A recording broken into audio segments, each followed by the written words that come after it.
हिस्कियल कहता है कि वो नहर के किनारे है, नहर के अंदर नहीं है। क्या है? नहर के किनारे है, नहर के अंदर नहीं है। वो जहां अंदर उसको होना चाहिए था वहीं पर है। कहां अंदर? कहां है? उस दरिया में जो हैकल से बहता है। कहां है? इसमें वो किनारे पर है।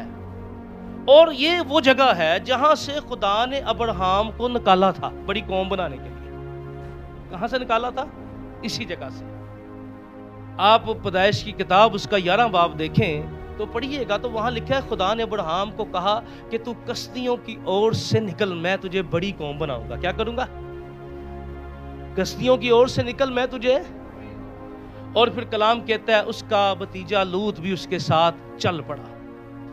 अब शैतान क्या चाहता है? शैतान ये चाहता है जितनी असी तौबा कीती हुंदी है दोबारा उठी आ जाइए। वो हमें हमारी पुरानी जिंदगी में धकेलना चाहता है। क्या करना चाहता है?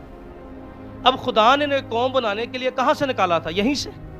और असीर हो गए, कहीं पर आ गए, वहीं पर जहां से निकले थे। कभी कभी ऐसा होता है एक ईमानदार तौबा करने के बाद बहुत सी बातें, बहुत सी आदतें छोड़ देता है, लेकिन वक्त के साथ साथ शैतान उसे फिर उसी मकाम पे ले आता है जहां से वो निकाला गया था। क्या था? जहां से उसे कॉलिंग मिली थी, जहां से उसे बुलाहट मिली थी। बहुत से ऐसे लोग हैं नशा छोड़ के दोबारा नशे में आ गए, गुनाह छोड़ के दोबारा गुनाह में आ गए, गालियां छोड़ के दोबारा गालियों में आ गए, बदकारी, हसद, नफरत, जहां से उनको खुदा ने निकाला था इब्लीस चाहता हम वहीं पे आ जाए। और यहां पर भी क्या है कि बाबल ने तो ये चाहा कि इनको वहीं पर शैतान ने उसी मकाम पे खड़ा कर दिया जहां पर से खुदा ने अब्राहम को निकाला और बड़ी कौम होने का वादा किया था। है और इब्लीस भी यही चाहता है कि जहां से हम निकले हैं, जिस मकाम से दुनियादारी से हम निकले हैं, हमें वहीं पे रखना चाहता है। क्या करना चाहता है? और क्यों ये वहां पर आए? कलाम की नाफरमानी करके। किसकी आए? जो ईमानदार कलाम की नाफरमानी करेंगे, याद रखिए जहां से उन्होंने तौबा की थी उसी मकाम पर दोबारा आ जाएंगे। क्या आ जाएंगे? उसी मकाम पर दोबारा आ जाएंगे, उसी मकाम पर दोबारा आ जाएंगे। इसलिए जो नहरे कबार है, याद रखिएगा, ये दुनिया की हालत बयान करती है। क्या करती है? दुनिया की।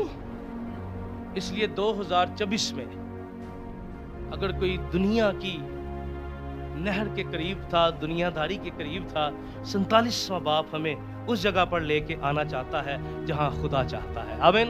और 47वें बाप को अगर आप देखें तो इसमें 4 स्टेप हैं। कितने? 4। अब ये जो दरिया है ये हैकल में से जारी हुआ है। कहां से? बोले हैकल में से जारी हुआ है। कहां से जारी हुआ है? हैकल में से।